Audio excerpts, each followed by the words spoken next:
There we go. Good evening, everyone. This is Rillian for the 2_MK group. This content will be rebroadcast from my own channel, Rillian 2_MK, to our main 2_MK channel with my full permission. Well, it's been a long year of Street Fighter and a really long 4 months of bot making. But here we are with the final Season 2 character and the completed bot for his build,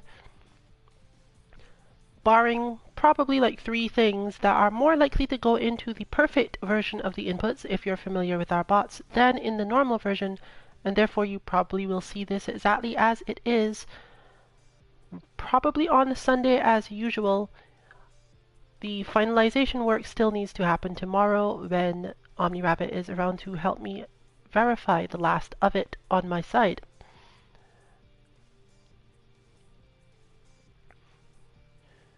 The main thing we're looking at for the Zekubot was mentioned before, but for the sake of a complete stream, let's look at what his actions are, the purposes for them, and the overall way that the bot functions. We'll be looking at the actions first, then a mild contrast with the CPU, and finally double checking whether or not certain things that are easy to understand when you're familiar with the character are in fact easy to understand when you're not.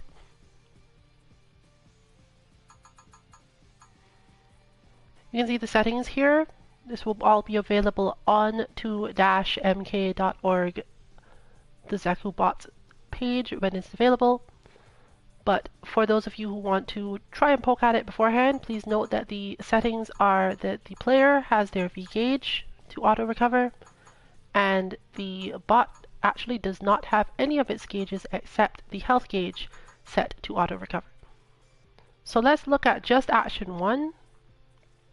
This action is relatively easy to input in terms of physical dexterity, but understanding the timing of it is difficult and may take you a little while to get it done until you understand either the character's perspective on why he does particular things, or you can decipher exactly what I was aiming for with it when you see it. So, he has the ability to attempt his transformation, and he actually does start with a standing heavy punch plus light punch. The down-down input here is not clean. Interestingly, it does not need to be. However, it does not really help if it is or isn't. I'm just noting here that it does work even if it's not that clean. This is usually a little bit easier to see on this stage and on Underground Arena. So here we have him hopping around in positions where you can mostly see the inputs. I was going to use Underground Arena, but we might get back to that. So the main purpose of this is to keep him moving away from you at least some of the time, and to give him his only actual transformation. However, since this input contains so very little else, the transformation may be hidden in the heavy button or not. The final input is timing difficult, but not in itself specifically difficult. It is back with a full forward in order to give him both the potential to do a move, which he will nearly never do, and to fly off the wall. Depending on the timing, of course, since it will lead into another button, you can see he will fly off the wall with a particular strength of punch or kick and go a certain distance. I did check which of these is probably best for the bot, as it's almost impossible to get all of them in. So I put in the relevant looking ones.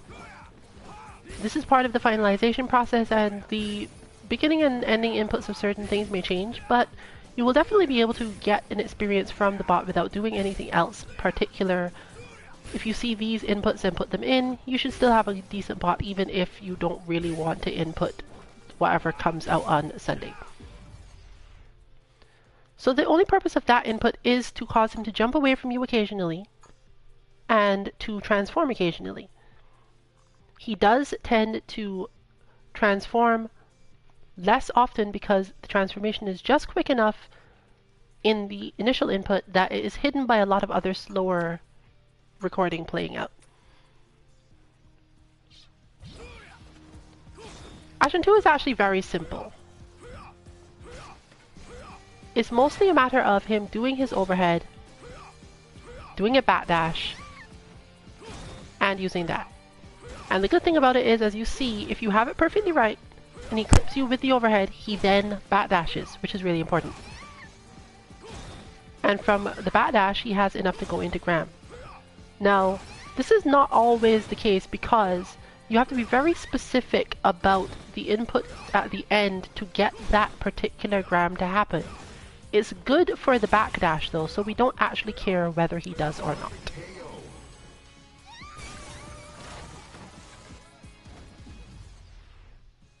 It's mostly game leniency that allows that one to work as is, and honestly it's not that necessary because after the backdash, if he does do the backdash, he actually goes into a different motion or a different move. That's why the Graham comes out, even though the beginning of that is just a triple kick sweep. Most of the time he'll figure out something else to do, and you therefore shouldn't worry too much if it doesn't actually come out as Graham when played back into itself. I'll make the note, but you don't have to make sure it does that. Action 3 is a very simple input. The cleaner you can get it, first frame in this case being optimal, the better, but it doesn't actually have to be something that starts on the first frame. The purpose of this input is very specific, and depending on how many kicks you put in, he acts differently. But your aim is generally to hit light kick twice or 3 times, depending on how you plink it. Then one throw, then one light punch, then one medium punch. You can't see what this specifically does on its own. He just pokes with quick buttons in neutral and attempts to throw you. This is actually really vital for a lot of other things, but it is also good for making you just not get used to him standing still. I was willing to let go of this input, but you'll see why later it became so important. So it is just, once again, light kick, throw, and the 2 second inputs are hidden, and then light punch, medium punch, end, quickly. And the speed at which you end it is important because, as you can see, it causes a lot of his stuff to actually disappear, and causes this nice rhythm of him basically repeatedly doing the same thing and barely moving between moves, inching forward at you. On its own, a completely non-dangerous input. Action 4 is relatively simple, but the problem with Action 4 is that it takes a while to get it clean. Fortunately, it doesn't actually care whether or not you plink certain stuff, and for people who play on stick or who are really good at certain things on pad, you shouldn't have any real problems. Please note that he has a very peculiar part of his setup. I'm not sure why he has this, and we may need to change it if it gets patched, bugged, changed up in any way, but if you hit with Zeku, as you can see there, that is a light punch, a heavy punch, and a medium kick. For whatever reason, that kick takes priority. So, while this is edge shifted at the end with a quarter circle forward, and you're definitely hitting punches, he doesn't actually do Bushin Flip, he doesn't do a punch move. He does medium kick Graham. This was surprising to me, but I realized it was useful enough that we don't necessarily need to take it out. The problem with this is that yours might be different if you don't plink in a particular way. So watch out for that if you choose to do the recording. It is actually fairly important to hit all 3 of those buttons on the same frame.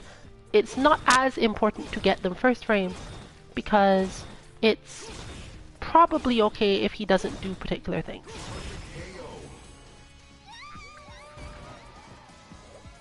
Those particular things have their own input. So we have Action 5 now.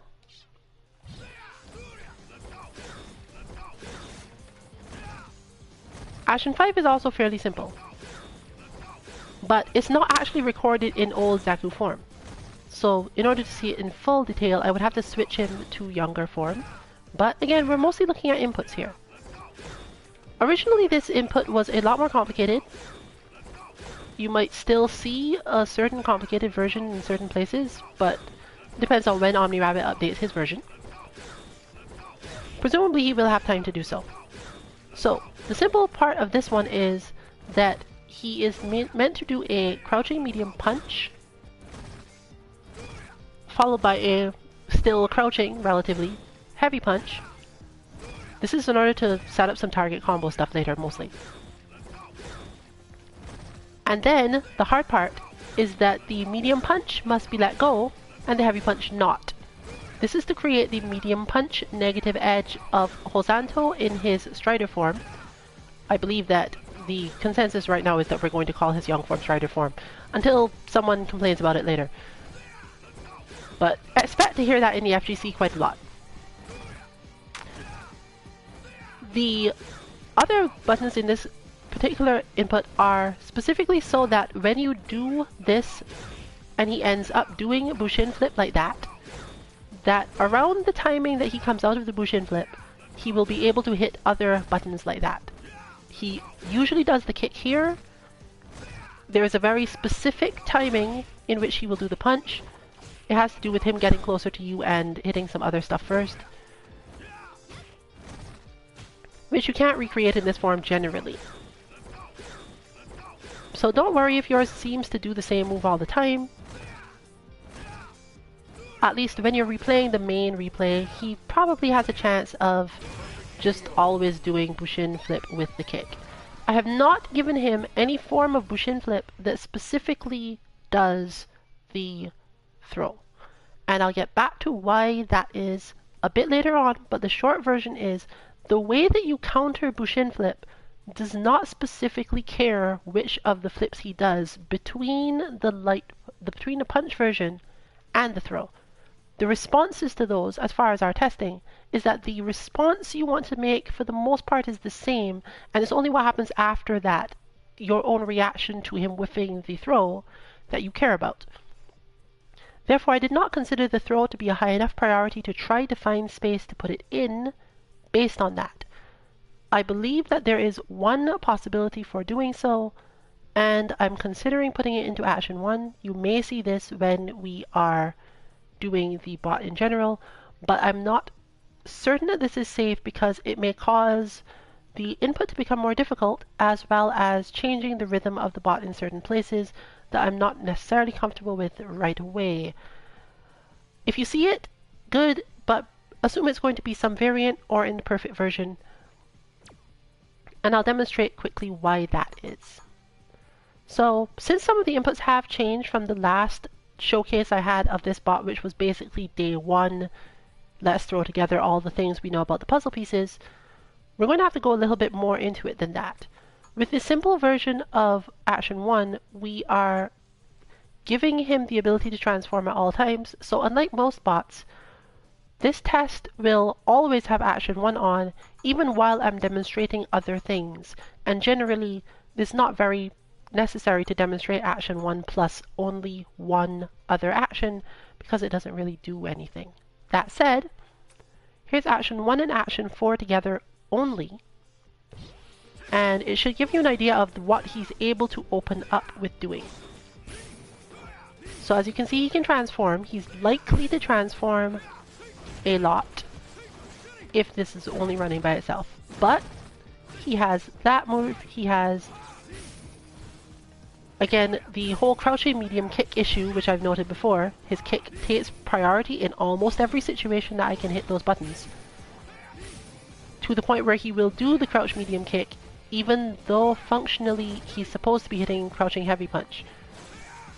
This is a little hard to see at first, but it is actually really useful for the bot purposes. So thank you, Capcom. I doubt you knew anything about what I was doing, but I appreciate it anyway.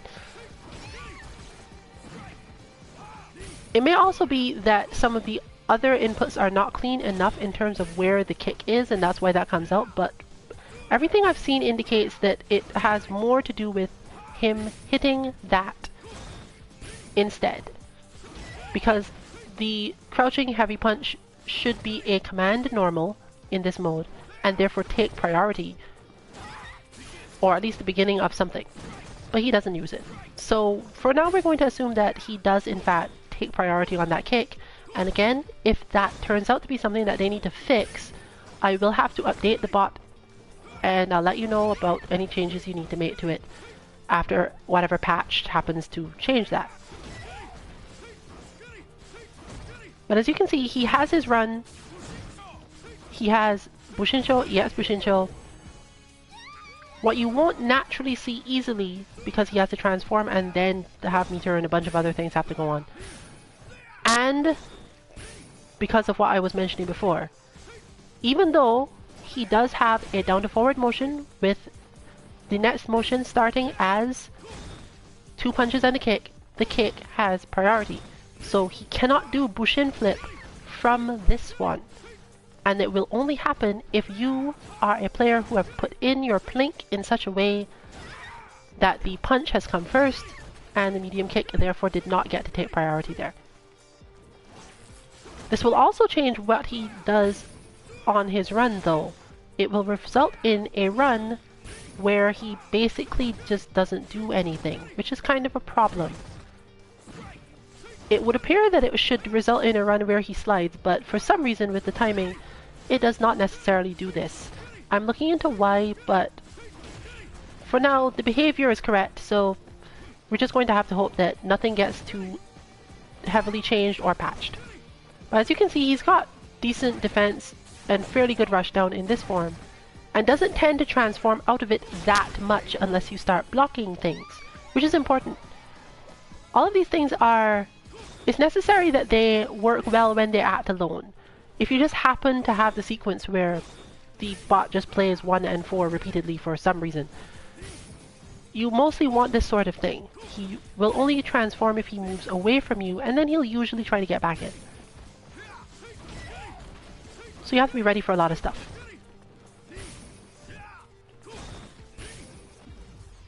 But that main flow is the flow that we are aiming for with the bot. The key principle of what fighting Zekubot is supposed to be about is based mostly on 1 and 4, and that's why I did not want to spend a lot of time adding other inputs that are too long or are likely to take over the rhythm of the bot.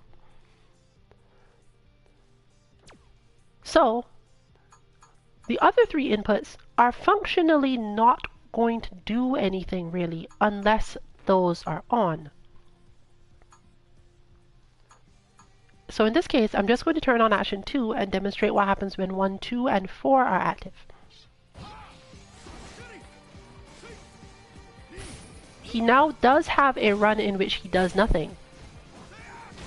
But that's very specific to timing. He has to be very far away from you. And it is more so a result of him pressing too many things. It can be changed so that it is not like that. It is an additional stress to do the input if you do so. But he absolutely can, and I will use that input because it is very easy to do as a general thing. I will use that input for the variants so that you can customize Zekubot to mostly your own purposes, but I did not put this as input 5 because it should only really use the variants. It's not our standard input that is actually verifiably different, where you could just put in pretty much anything you wanted and not affect the bot too much. So you can see that in some very, very specific situations of this version, he can do Bushin flip. But this is not where the Bushin flip is intended to come from. This is where his overhead is intended to come from. But as you can see, without much change, with just these 3 on, he will tend not to use it. You have to add more to his rhythm in order for the overhead to be used regularly. And here's the rhythm change that now puts him into Bushin flips. So all that stuff is in there. But as soon as you like poke him and stop him from doing 1 Bushin flip, he'll go back to zoning you.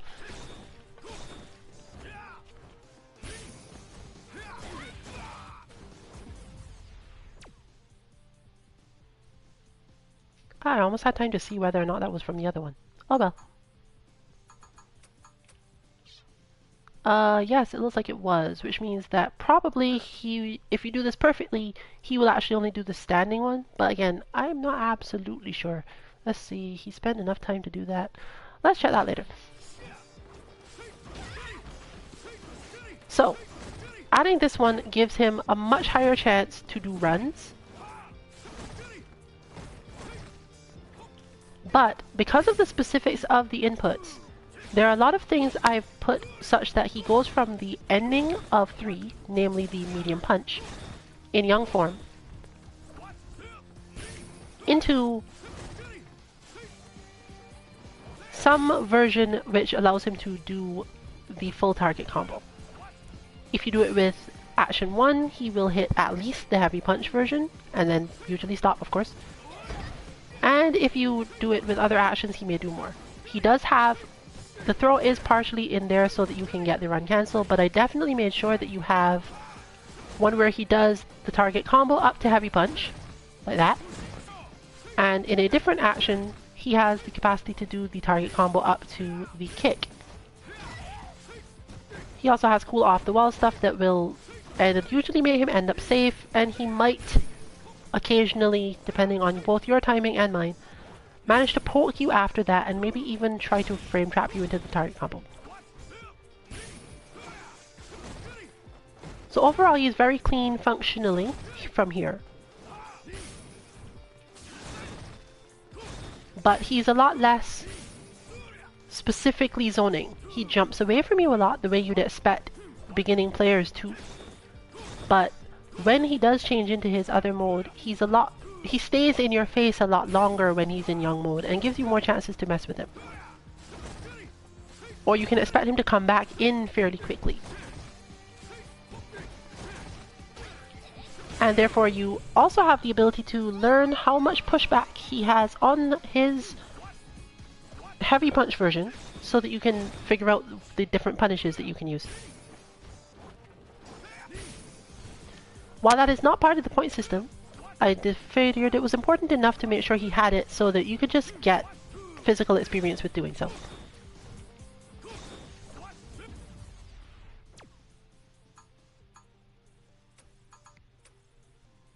So turning on action 5 now, remember as in most bots, it will usually tell you red not, action 5 can be changed to whatever you want, especially if you find it hard to input. In some cases, action 5 is very hard to input, which means that you might want to replace it with something else easier for you to do at the beginning, or that you find more interesting.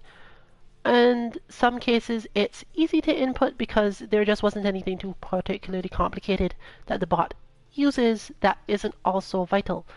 Zeku, being an advanced bot, has a very specific and relatively complicated action 5.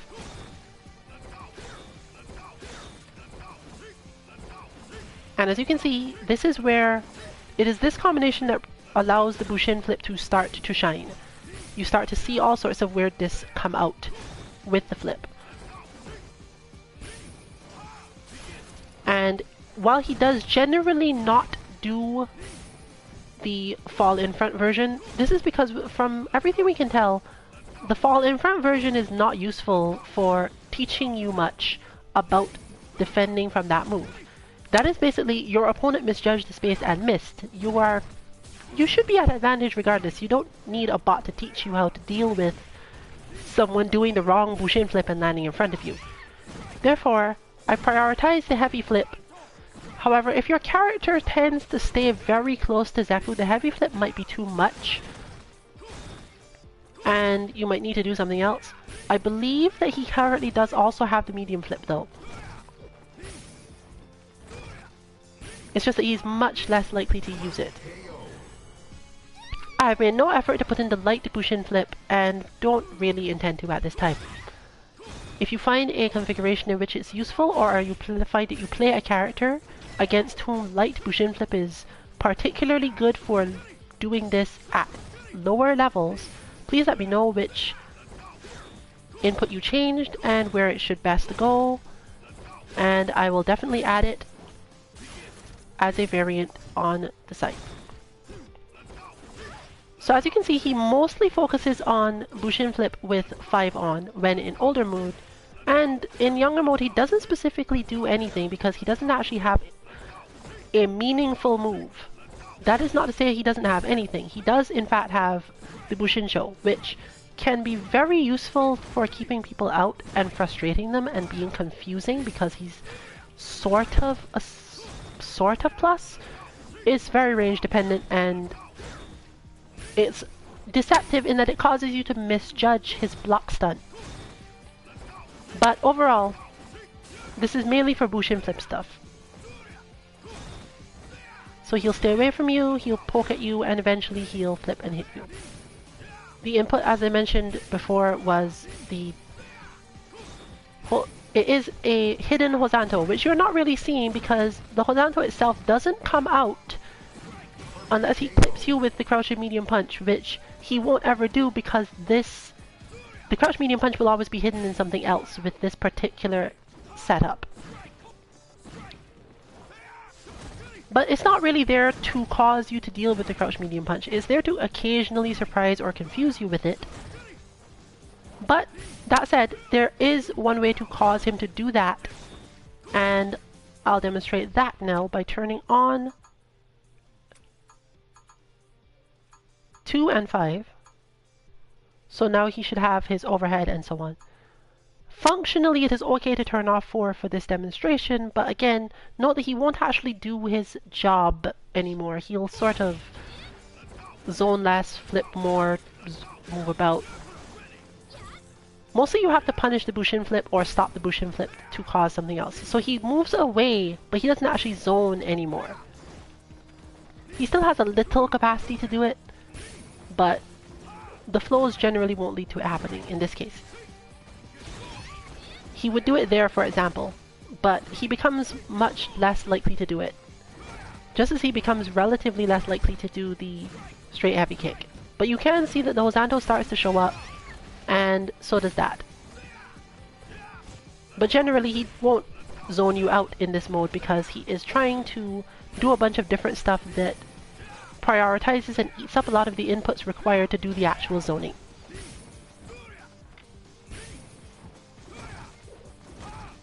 It shows off the power of his heavy kick, but beyond that, not much else.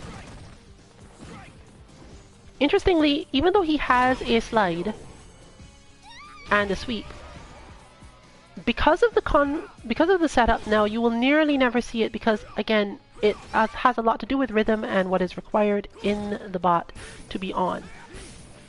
For example, as you can see here, he doesn't really actually do the overhead with just this on, but I'm demonstrating the fact that he does have the run, the overhead run, and can do stuff like this.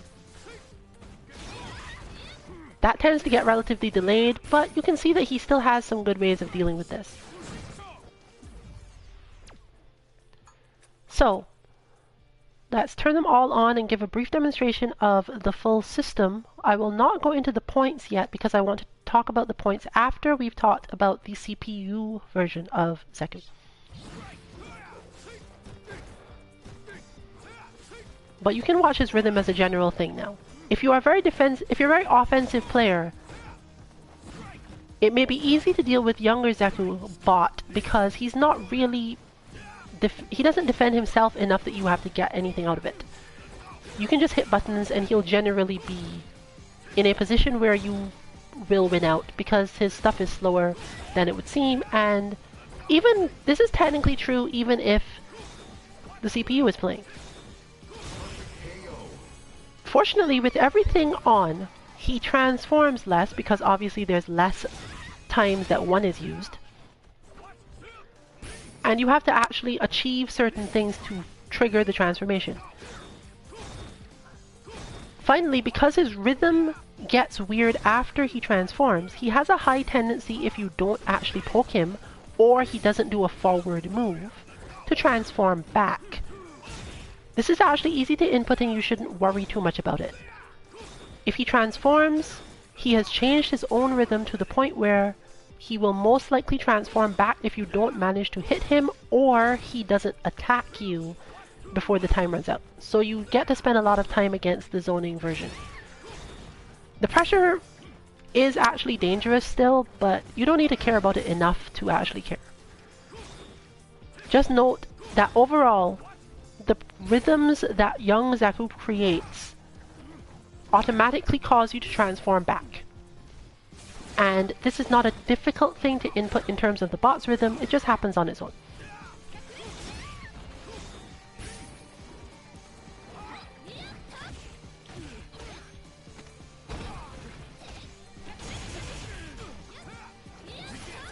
But as you can see, if I just hit buttons, for the most part, unless he happens to be fairly far out,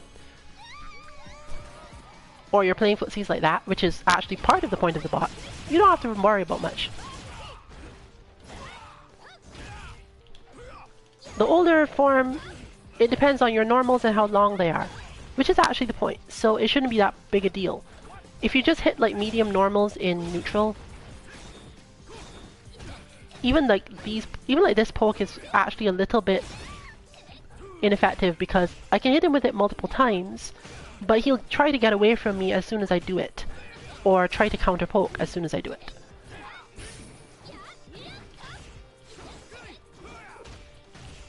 The younger form, however, you can just bully with normals in neutral almost all day.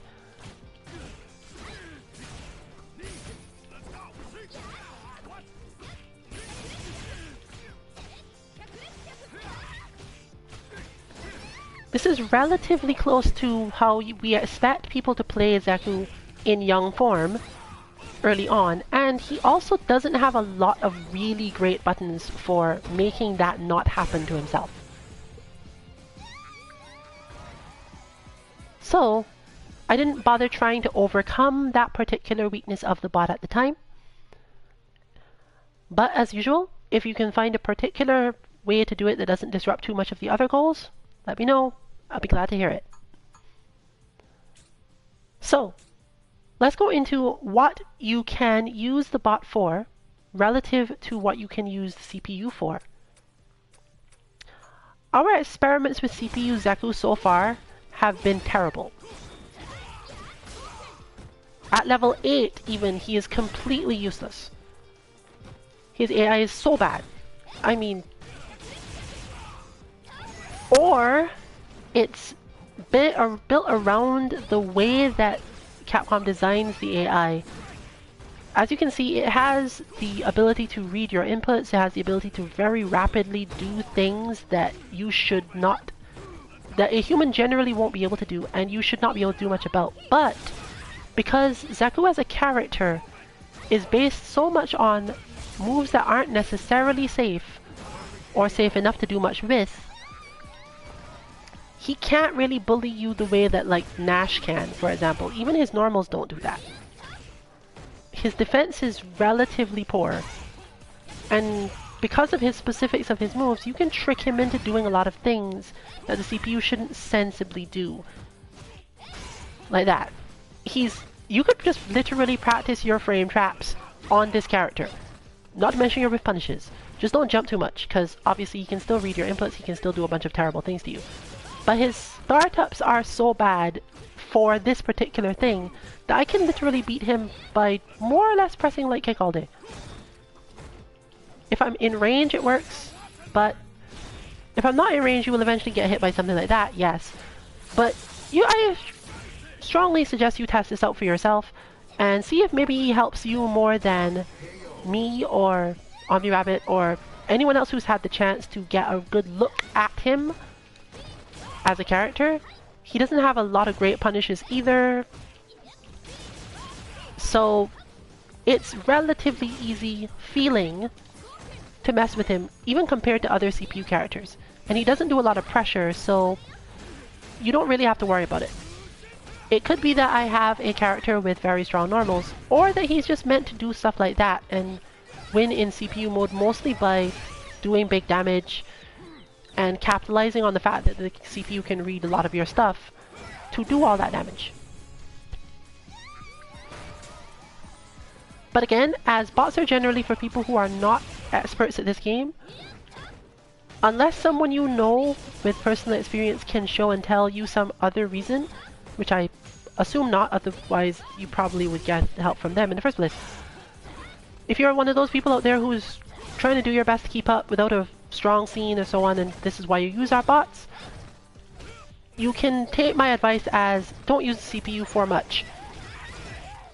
Because he mostly just capitalizes on you doing something that he can read and mess with you. However, definitely, frame traps with punishes, he's almost like a replacement in that case. He's so good at giving you that opportunity to do frame trap stuff that if you have this character due to having a season pass or buying him for some other reason and turned out you didn't like him,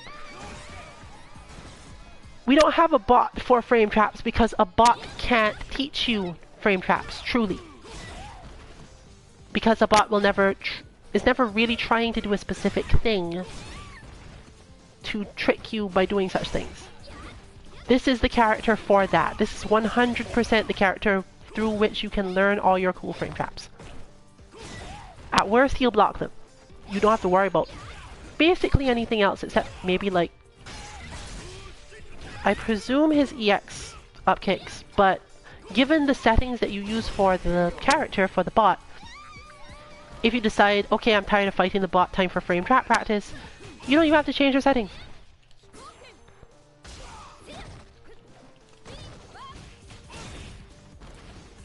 So as you can see, he will definitely still punish you in the CPU mode. He will defend himself decently. He even has the one combo we can find currently for crouching from Young Strider.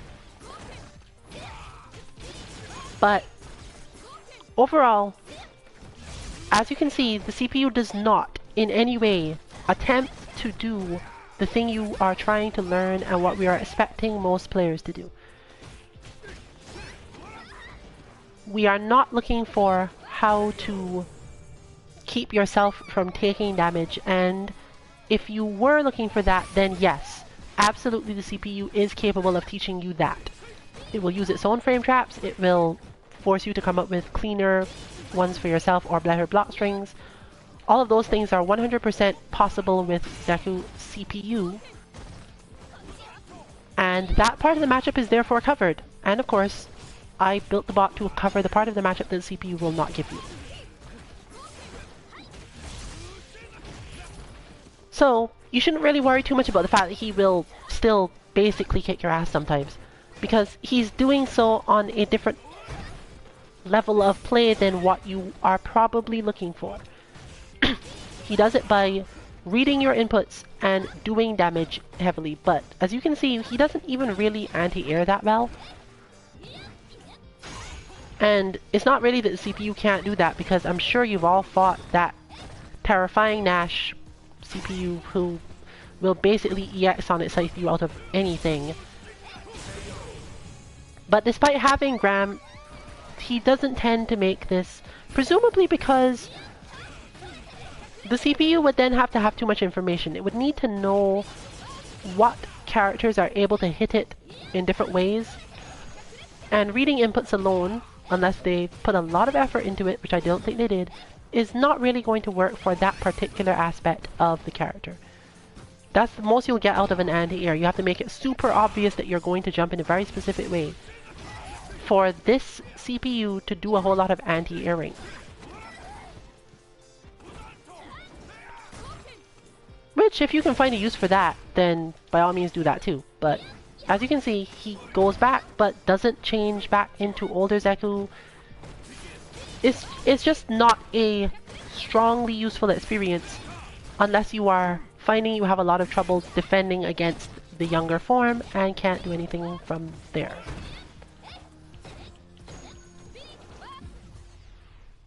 So now that we've shown you the purpose of the CPU version, we're going back to the bot. And I'll explain what most of the actions are, and I'm actually going to turn this on because I do suggest that at least at the beginning for any given bot you do play with the numbers on so that you can at least tell when certain things are changing, or maybe when the bot is repeatedly doing the same action so that you can figure out what's happening and whether or not it looks like the right thing is happening overall. It will help you find if you've got any incorrect inputs in there. When you're sure the bot is correct and sure that you can handle the bot, by all means turn it off.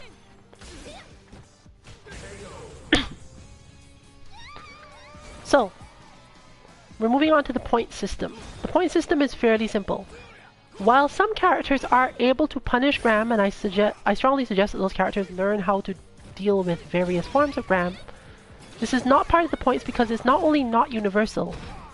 Zeku has a whole lot of literally zoning mix-ups, where he can predict what you are going to do beforehand, and tailor the Gram to it even if you block it.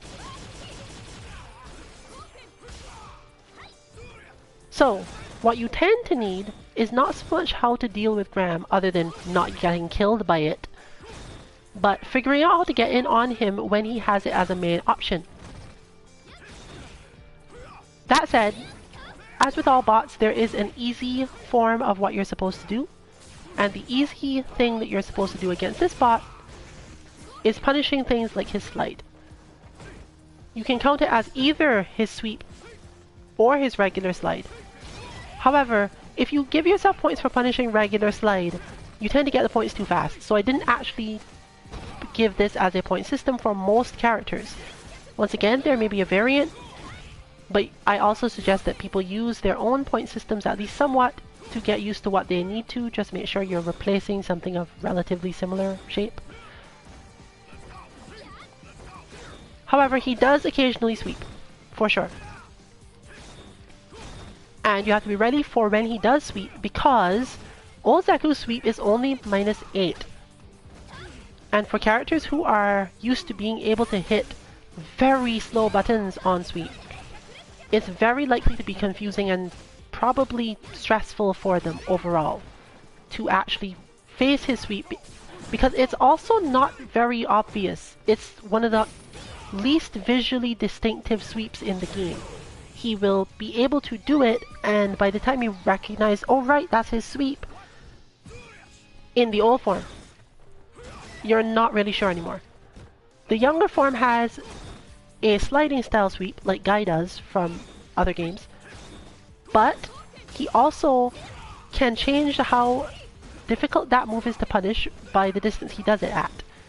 I suggest if you are not familiar with such changes in frame data, that you look up Bison, Armika, Vega, any of those characters. We generally tend to put at least something of that into the bot so that you learn what you can and cannot punish. But the sweep is actually really rare in this version, with good reason. The sweep points only really tend to happen when you're moving around a lot, or like that, where you have tried to get past something he's done, or punish something he did, and he ends up using the sweep on you as a result of that. And this is why it's so important. That is the moment where it is most important to be able to quickly recognize that sweep has happened. He's doing other things, you are moving around, you already have something else in mind.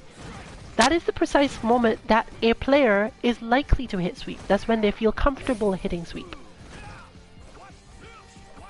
It's very likely to come from this sort of thing, for example, where he's just poking buttons in neutral and you're moving in on him and then suddenly sweep. And then you have to react to it like that.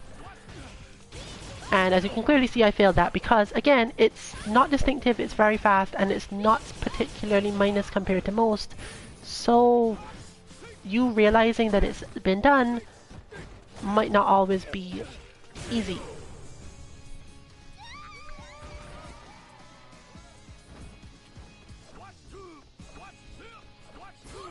So, the next thing to deal with is punishing his run when he does the overhead version. Namely, the kick that basically slashes down onto your head. This is also relatively rare in his inputs. It actually comes up from the same action too, so it can't possibly come up often, and sweep also come up often.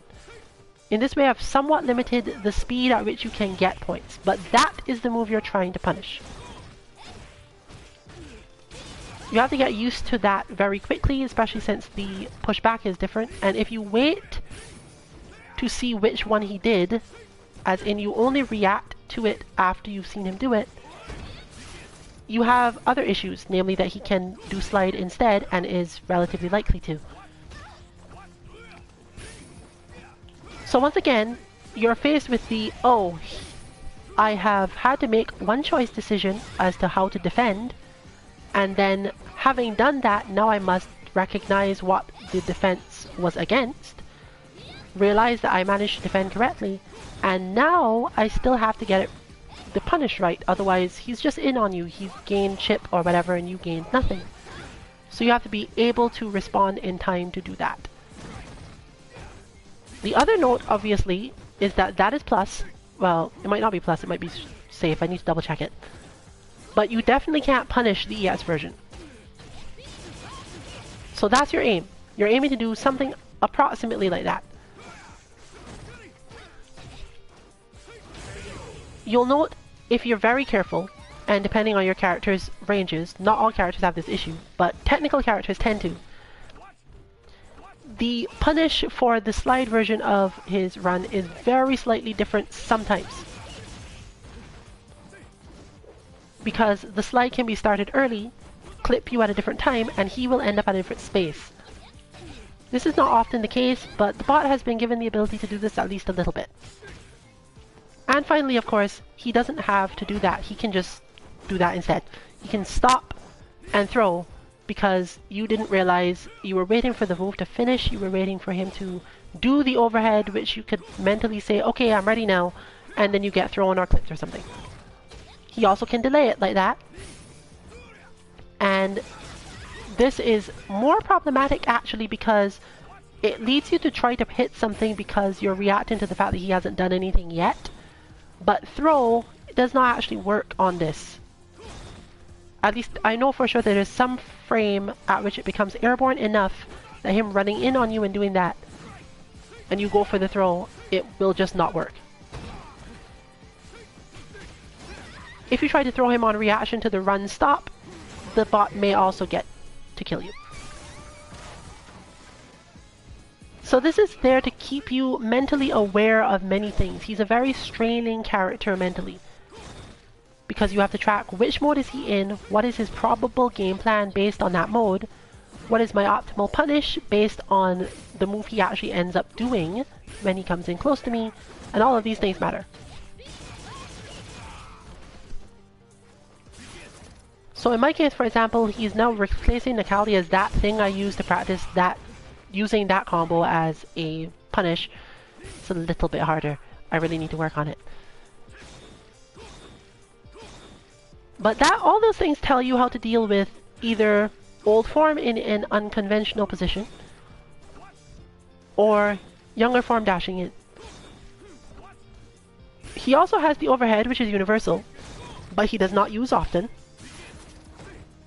by nature. And he furthermore has the standing medium kick, which doesn't actually do anything after that run in, and therefore you can't consider it to have been punishing anything related to this. So for this I have basically toned it down and said, just do the overhead kick. Anything else you should learn about rather than doing it. But as you can see, the overhead is both rare and quick. It's not so quick that you can't punish it normally. It's like basically almost every other overhead in the game. But in older form, it's longer range than most. And in younger form, it's just troublesome somehow. Mentally, it's troublesome somehow. And I can say this as someone who has abused that with Guy for years. Just something about the down elbow causes it to be mentally harder to punish for beginners up to intermediate. If you would consider yourself mostly a Street Fighter novice, you're going to have more trouble punishing that than it would normally make sense to. It has partially to do with the fact that it's not visually distinctive too much, and something to do with the block stun or the animation or something. But he's been given that move, and that is also a difficult thing because he, one, does not do it often, and when he does do it, you then suddenly have to go, right, okay, overhead, I should do something about that. The final points are still considered both the hardest points and the ones you're most likely to be able to get. When Zeku is in older mode, your aim is to hit him with one of your two longest normals or command normals. So we're talking the slow ones here. We're talking if your character has a really slow command normal or a really long normal, that is what you're actually aiming for. It can be standing or crouching, and you will quickly learn if your character has very stubby buttons, as the people say, if you don't think you have anything to hit him with. Obviously, this is super easy for Dalsim to do. If you are a Dalsim player, the bot is probably not the thing you really need, though. Still, you could still use it for some other stuff, and you could just, like, focus on the other 3 points and consider your hard mode to be different.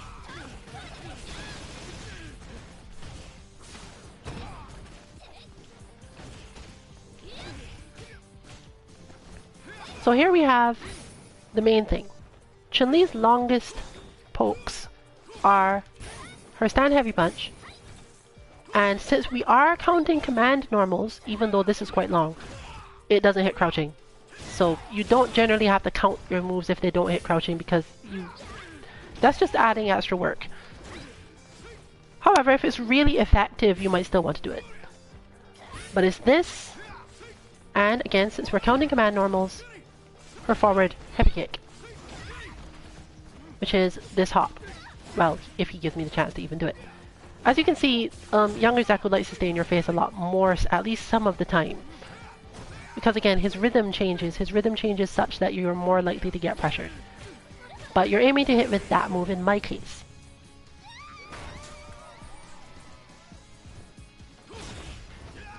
Now, the reason this is specifically difficult is because you have to be ready for when you have the opening to hit with the move. And you quickly learn whether or not you can actually get anything off of it. This is not something you will get points for when he's in old form. And this is intentional. It is supposed to make you think about how to get points differently, because Bushin Flip is a way to get points in old mode, but he doesn't do Bushin Flip much, if at all.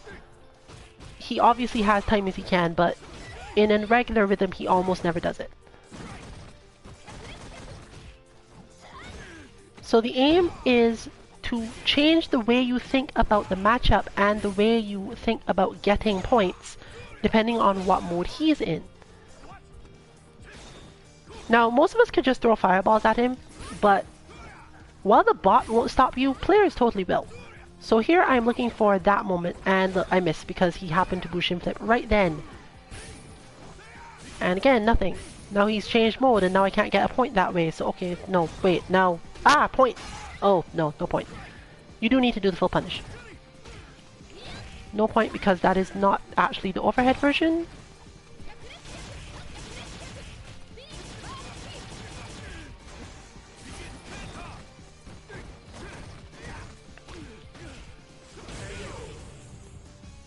All the while, the bot will still be playing, opening you up, poking you for stuff. But let's count that as 1. And see if I can get some more. 2. It would be very, very tempting to just hit this all the time, but you do have to do it from neutral. It also teaches you how long the hitbox for Graham tends to actually stay out there.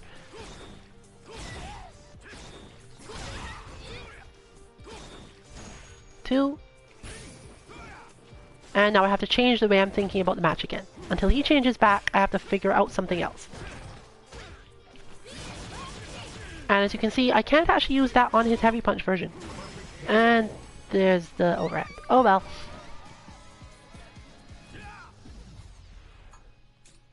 I have a feeling this is going to quickly become my favorite bot to train against. But I do know Chun-Li's spacings really well, so it's not actually a good demonstration of whether or not I can do it. So yes, I managed to get 3 points on the character I know all the spacings for. But let's move on to Underground Arena, as promised.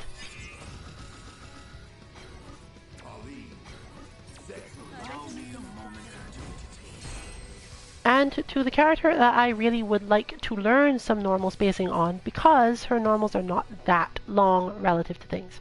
She does have two really great ones, but she definitely doesn't have the walk speed. I demonstrated in a previous that almost everything Zeku does is mid in terms of countering, and therefore it's not really my concern to show that off right now. So to get the most out of the bot, obviously, I'm aiming to hit with that, or to hit with this. That is not actually, I don't think that's actually her longest normal in this case, but that doesn't hit crouching, and doesn't actually work all that well. That is fairly long, but definitely doesn't compare to sniping kick, and I don't think it outdoes the crouch medium kick. So, my aims are to clip him with crouch medium, somehow, or to hit him with sniping kick, from neutral. From my neutral, anyway. If he happens to jump, you should still take the point, because it means that your timing is still correct. So now he's in old mode, so I'm back to trying to do that. Even if your character has nothing that they link off, they're extremely long crouch medium, like Alex, you should still take the point for those, because most of people's longest buttons don't actually lead into anything great. So they're trying to learn to deal with it. Ah, could not punish in time. So with Colleen, I have much less idea of exactly what I want to do here, because I'm not as familiar with her ranges. And I'm not in neutral now, so I actually have to kind of put up with his pressure. I could just, like, hit him. It's perfectly okay to hit him to get him off you, so that you can get back to neutral. If you hit him and then decide, okay, I'm going to pressure him, I'm going to do this as a meaty, you can count it if you really want to, but I promise you're not going to be learning as much as you probably should. That, for example, was technically a punish. That was not a meaty, but you could still count it as a point for punishing Bushin Flip. Your optimal punish is medium kick, isn't it? I think so. Yes, should be a medium kick start. That, for example, is also punish. While fun, while something I should definitely learn, it isn't a point because I haven't had to do the work to get there. As you can see, he has a lot of moves that pull his hurt boxes backward to the point where you're not really sure about your spacing anymore. Have you hit him or have you not? All the while trying to figure out if you can get in at all. Medium kick.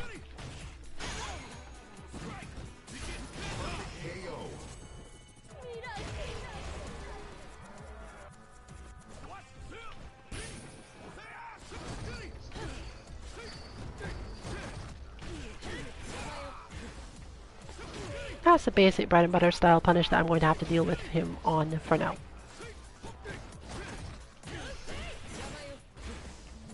At least it'll build my V meter. Note that I already have my V meter set to full, so you don't actually see that, but...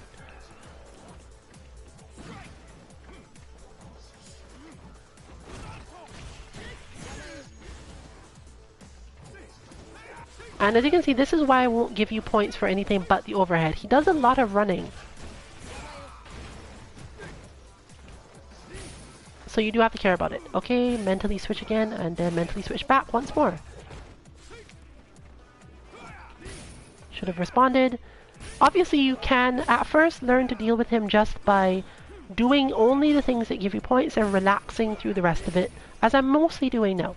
As you get better, as you attempt to change his rhythm, and as you understand the character as a whole better, you can try to improve your actual performance against him by dealing with a lot of the other stuff you learn to deal with.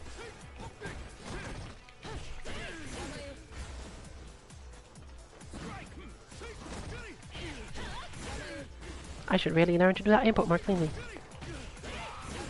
There we go.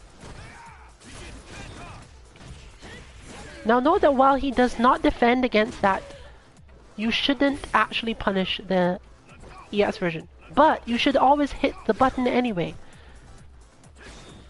Based on my understanding of his frame data. I believe it is -2 that we found. As promised.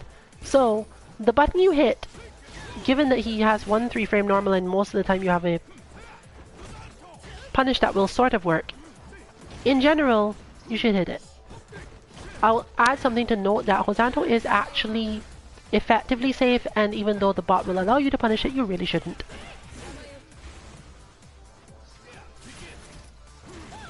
And there's the overhead.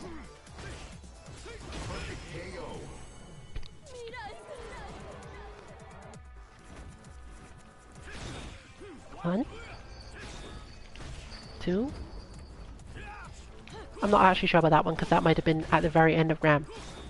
So while I am definitely doing well in that I'm clipping him, I am responding to Graham, and that's why it's not a point.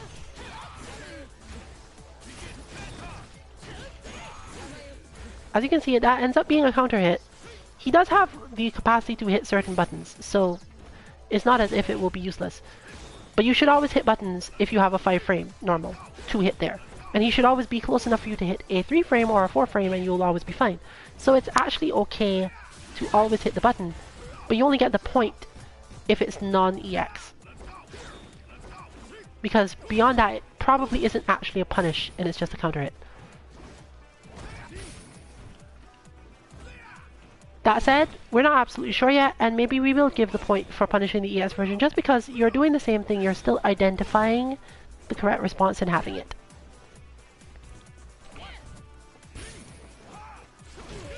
I was probably better off going for sniping kick there.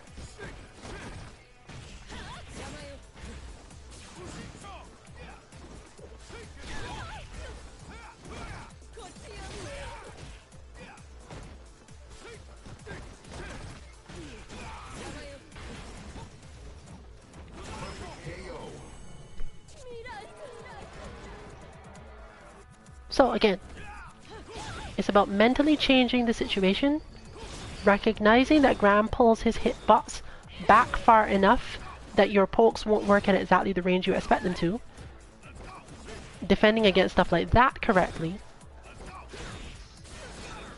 He does have some good mix-ups with that, and he's not super unsafe. So okay, we're back to... No, we're not.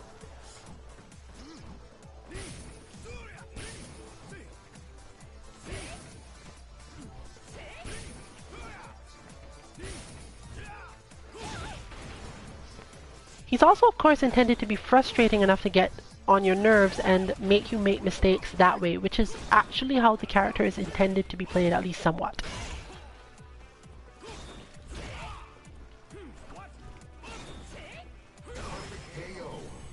And the very long range on his overhead robs you of some of your chances to punish it properly, and the spacing he will normally stand at makes that even harder. So he hits a lot of buttons, he constantly makes you nervous because he's hit so many buttons. And just keeps you on edge most of the time.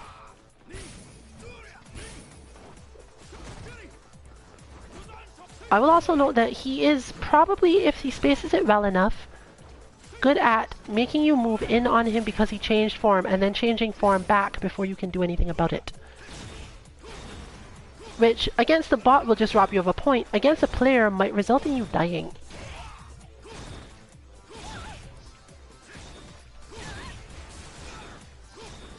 Once again, I'm purposely avoiding the way that Colleen does this much more easily, which is just to medium counter everything. And hope that your opponent, like, does stupid things.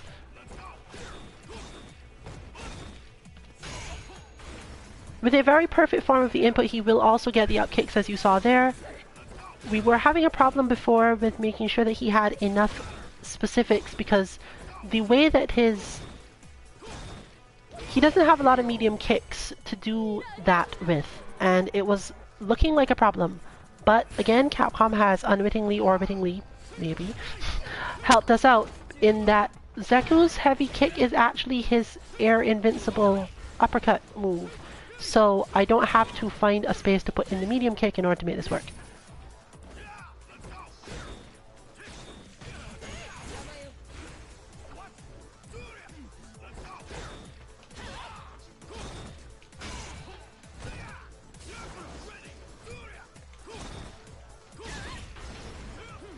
Now you should absolutely learn to punish Graham with stuff, but while the bot is not actually defending, that doesn't mean that Zeku generally can't. You have to properly identify every Graham to know whether or not you could reach and whether or not the P would simply block, all those things. So rather than trying to make the bot about that, I'm just going to assume that you will on your own learn what you need to do to punish different Grahams at different ranges and not worry about it from there. He's a bot that is intended to keep you defensive while still being a pain while you have to do that, because you basically go, I have to get in on him somehow. A really good or really frustrating Zeku player will manage to keep himself away from you long enough that it will not be easy to do that. And even if you do manage to do it within certain matches, it's not really going to help a whole lot. Note that if I hit my 6 frame move after Bushin flip, at the moment I'm being counter hit. That might be my misunderstanding of the block stun of the move. Or it might be that that is just generally something you have to worry about.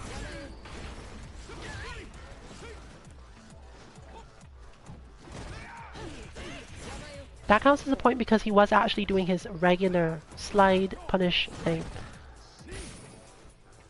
And now I'm back to having to, okay. 2, 3,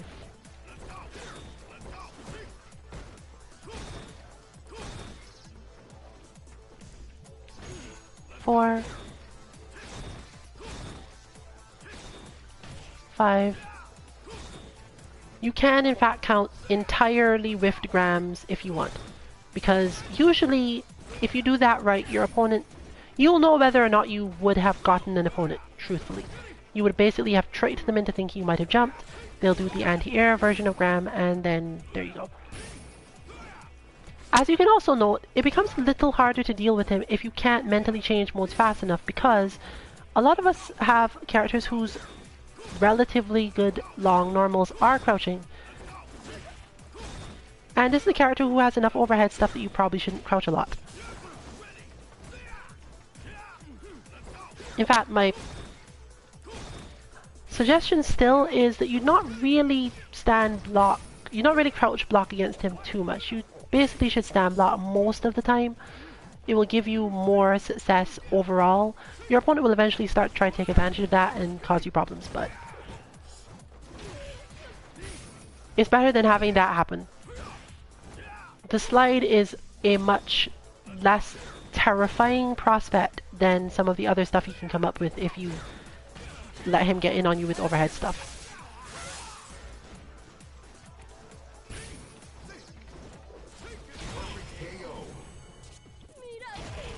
And it can make it hard to play footsies against him, but only if you like respond to run by crouch blocking, because then you do get hit by the overhead. It's not always a good idea to try.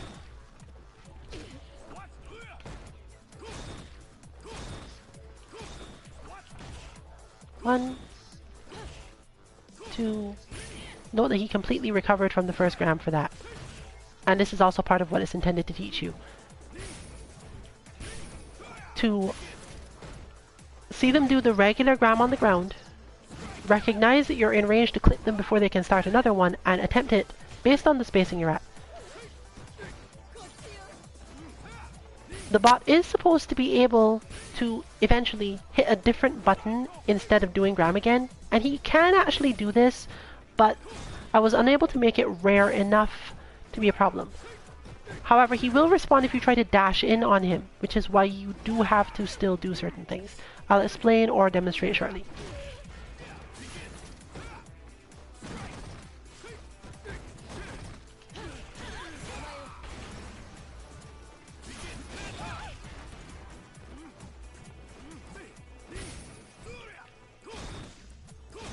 So here he is throwing regular Graham on the ground. You can tell, you'll learn to visually distinguish them after a little bit.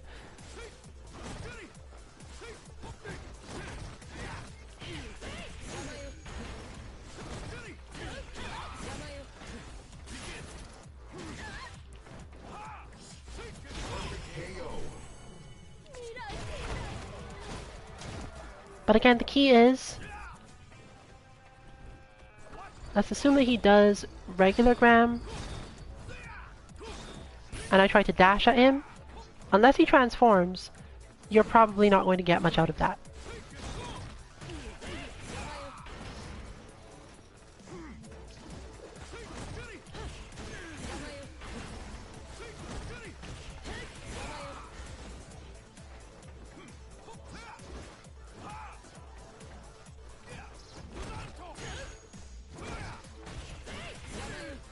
Note that that was a regular slide. So it is possible to get a lot of points off of just that, which is why it is not the hardest version of the bot. That's not how you get the points for that version.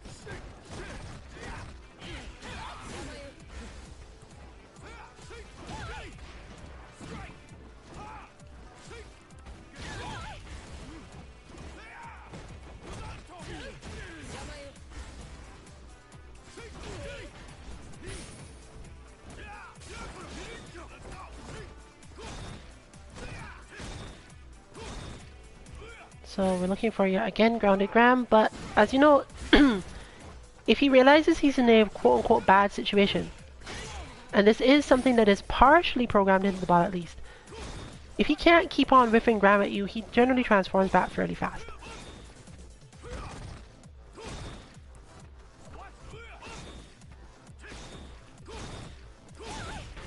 So if you attempt to dash after being properly spaced by Gram, you will usually get hit by either the next one,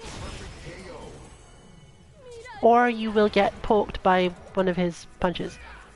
There's no guarantee that either of those things will happen, but you can try it out and see if, because you're just trying to get the experience of what other players might actually do to you if you try to respond in certain ways. Again, this isn't too hard to get in. He's interestingly not so hard to program mechanically, but he's a little hard to understand the aims of, and it might cause you to have an incorrect understanding or concept of how the buttons should be hit in the first place and the timings that they're to go with. But once you've got them,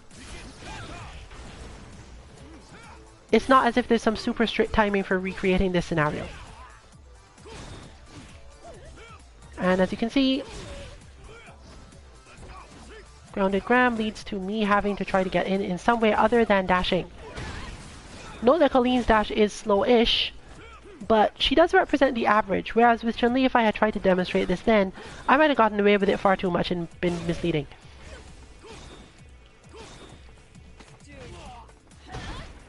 So that's my best version so far. But the main reason that worked was because it was medium Gram that he did. But if he's attempting to transform, you can definitely make it in then. If you really think for some reason that your opponent is at a zoning space and doesn't want to continue zoning, which is completely valid. Perhaps they are just like someone who tries to get into Strider mode early and is just poking you out so that they can have enough space to do that safely. Sure, go in on them after the Gram if it whiffs.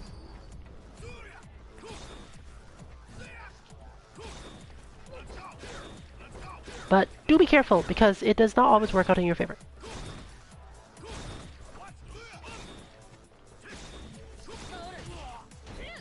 If you have a good throw range, that what I just did will work. Colleen's throw range is good enough and her dash is just short enough in combination that you can make it in after a outspaced anti-air Gram.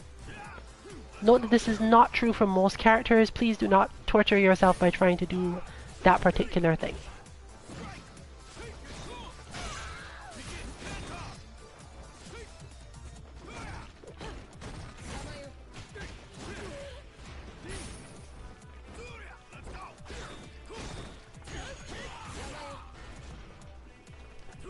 And obviously, standing close to him will cause the bot to do Gram at spacings where it makes no sense to do it whatsoever, and make getting points super easy if that's the sort of thing you think will help you. But obviously this is why the point system does not allow you to do this. Anything that involves you standing far away and doing it down back, those sort of things, point system will not allow.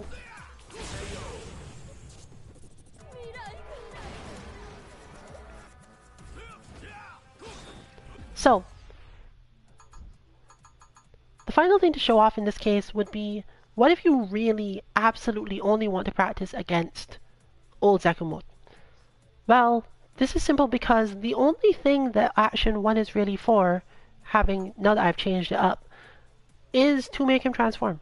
It doesn't have another specific purpose in his repertoire at all. There is very little way to continually train against young Zeku, but I think that there is one. It's just very difficult to guarantee. But here is Zeku with Action 1 off. So he should not have any transformation input anymore, period. This also, however, removes his back jump. So he slowly inches forward at all times.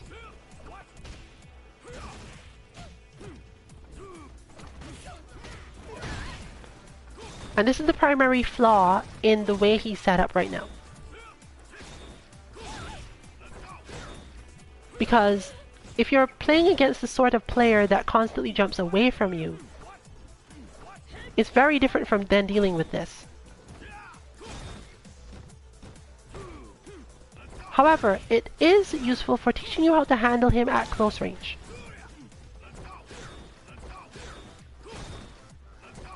However, since it does lower the chances of him doing Bushin Flip, I don't really suggest it. If you absolutely needed it to do this because of the issues with the CPU not really spending much time in this mode, if you need it just for learning to deal with grams first, I would say don't consider it so much a bot at that point as just letting you learn the buttons and learn the character spacing. And for that purpose, it's slightly useful that he doesn't jump away from you, but please be very careful when you are attempting to use that to your advantage, because you might not be learning what you think you're learning.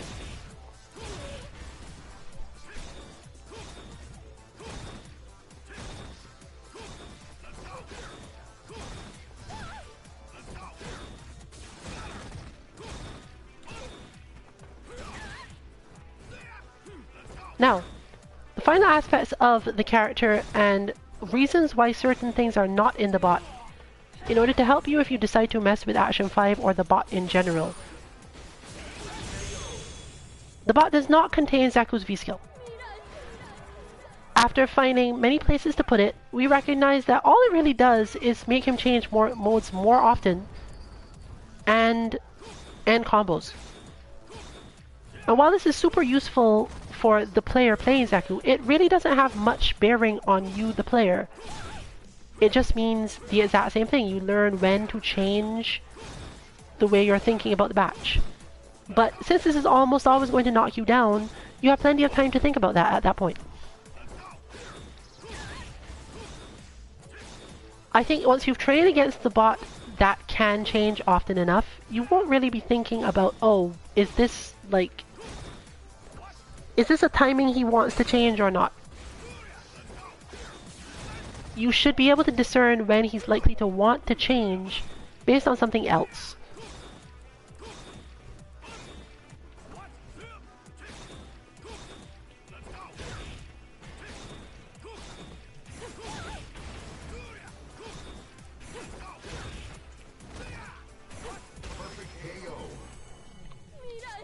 And here he is outsmarting me.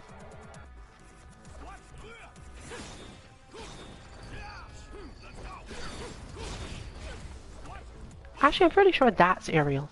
At least I really hope it is.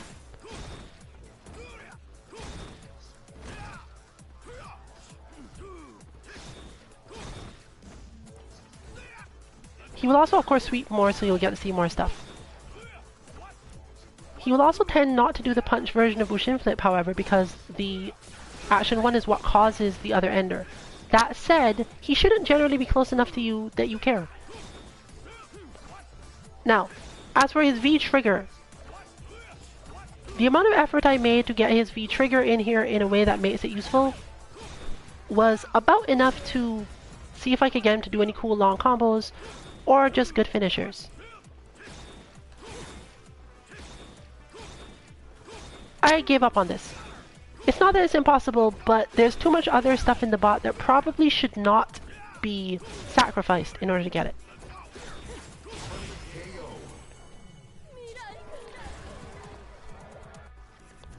The reason I prioritized that version of Bushin Flip is the same thing you're seeing here. The hitbox of that move is oddly late relative to other things. So it is entirely possible to try to parry or counter it and end up whiffing entirely because he's nowhere near where you think he is.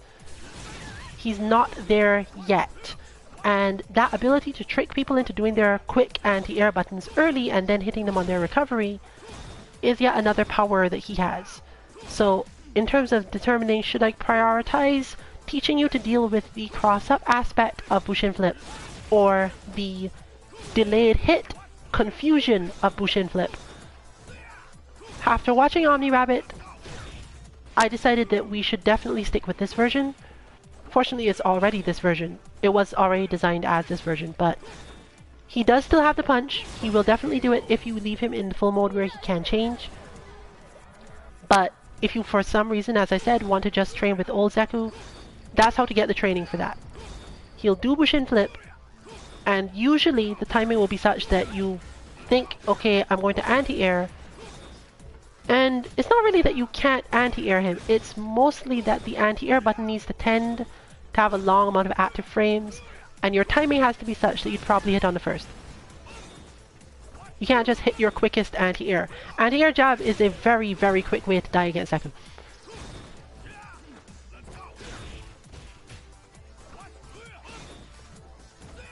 Now, obviously, I'm not a person who plays characters that have phenomenal anti-air jabs, but they are decent enough that I can say with some certainty that if he decides to do Bushin Flip and I go for that, I am oddly, usually, I'd say most of the time I've recovered or have mistimed it because I was trying not to do that. I'm sure there is a correct time, and therefore you should be able to train it with the bot. But it is not super intuitive relative to others. And because it is a special move, the easy way to explain this is because of the main problem that makes anti-air jab possible in the first place. Anti-air jab is possible not because jabs are super or because the core design of jabs is bad. Anti-air jabs are possible in this game because the hitboxes of most characters jumping normals are behind their hurt boxes. They allow you to hurt the character before the character can hurt you, in terms of gauging where the collision should happen. Bushin Flip does not work like this.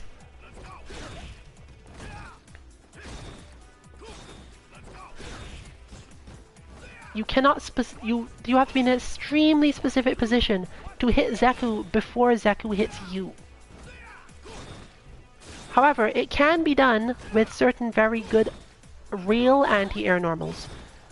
And you will quickly learn what goes over your head and what doesn't. And this is why I didn't give him the throw, because the throw actually works at a very specific range, similar to Vega, where you can't just do what you normally did. Those of you who are familiar with Guy know how this works. So you can absolutely train to anti-air Bushin Flip if you really want to, but it's super hard to counter.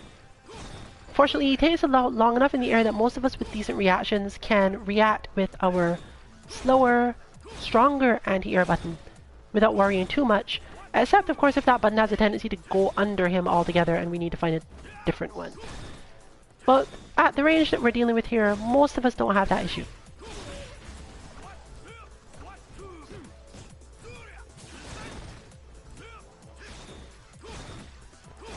So, no V-skill, no V-trigger.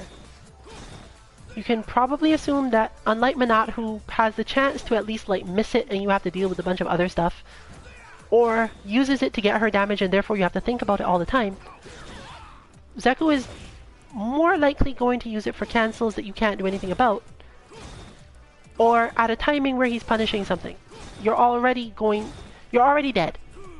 It's not something he's just going to pop to intimidate you. And if he does, well, especially with if let's say a lower level Zeku player does do that, most likely you're going to get away from it without any specific training from Zekubot as to how to do so.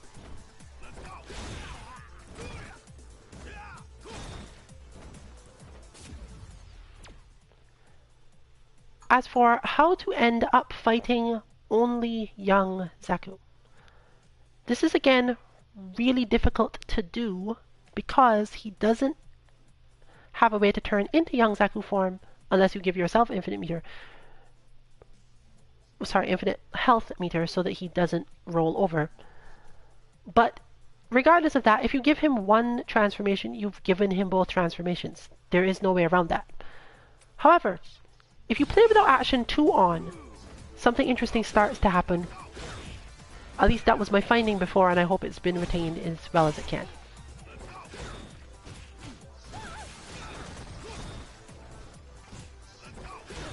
Action 2 is a large influence on Zeku's rhythm. He doesn't have a specific time that makes him keep quiet without action 2, and he stops backdashing. So what tends to happen is that he'll transform, and his rhythm will change to such that only after a particular back jump will he do that. And then if you really wanted to, you could just leave him over there until he transforms back to younger form. You can consider the time that he's in old form to not mean so much unless he starts doing Bushin Flip like that. In which case, he's still coming at you. You're probably still getting something out of it. And maybe people who change to old mode and tend to play very offensively are more likely to use the Bushin Flip anyway. So this is the best I can give you in terms of saying, I only want to train against this particular form of Zeku. If you want to train a rush down Zeku that tends to stay in young form, you can remove action 2 entirely. It will be harder to get points because he stores most of his point systems in it, as well as the heavy kick required to do the overhead. But just to get used to him and overall feel comfortable, especially once you've learned to punish the overhead really well, this is sufficient. And you can go back to holding down back and punishing only the slide. But as I said, I couldn't specifically offer a lot in that regard because you can't give him transformation into young form without automatically giving him transformation out of young form. Probably without an extremely long time studying frame data and making a bot that is fundamentally impossible for most people to consistently input. So, here's what you get.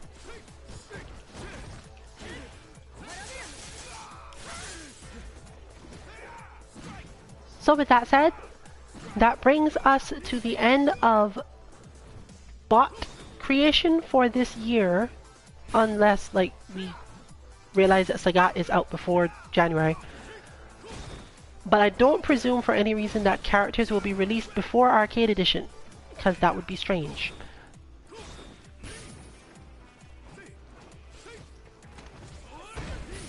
So, 2MK will be on some hiatus for the next 3-ish months. Let's call it 3-ish for now. 2.5. You will get some content. We are definitely considering what to stream. However, we will probably be changing our streams to only Mondays, Wednesdays, and Fridays. If we happen to come up with anything to specifically do bot-wise, or with our katas that we also use to improve our skills with the characters, those will, as usual, go in disc guidance at the end of the week on Fridays. You can check our Twitter to find out whether or not we'll be getting any content of that type on a Friday. Friday content overall will probably be shifted to Matsuda Method things, or that will take up the middle of the week and we'll do commentary style things at the end of the week. Our Mishmashing Lounge will most likely still exist. Heart of Battle, probably less so. The team is probably going to be spending their time actually ranking up And if the bots that would need to be created for Season 3/AE are still most likely going to be focused on players of the same approximate skill level, then we'll see what happens from there. But what we expect is that we'll end up making bots that either show you how things are different or are meant for silver play, and as a result, the team will actually be improving up to at least silver, probably floating around the low side of gold in terms of points, so that we will tend to encounter players in that range, see their playstyles, get a good idea of what it is that you need to deal with, and gather as much information as we can to help you again once Arcade Edition rolls out. So, let us know what you think, let us know if you need anything in particular. And once again, if you don't specifically have a lot of experience with this, this is not beginner content. If you would like to get beginner content, you should know that you can find all of that at the Ultra Chen TV YouTube channel. And I'm sure everyone knows by now to contact JChenzor if they have specific questions of that kind. And he's aware enough of the bots that if you request information from him about them, he might be able to help you out.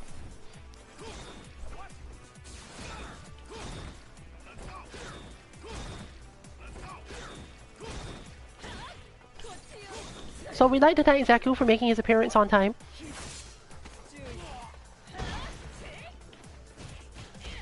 And beyond that, therefore, stop by for our lounges, Matsuda Method content, Sandbag casuals, and whatever Friday turns out to be in any given week.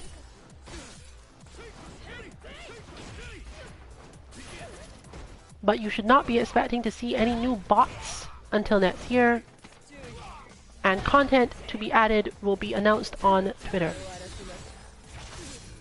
This has been Rillian for 2_MK. Good night, everyone.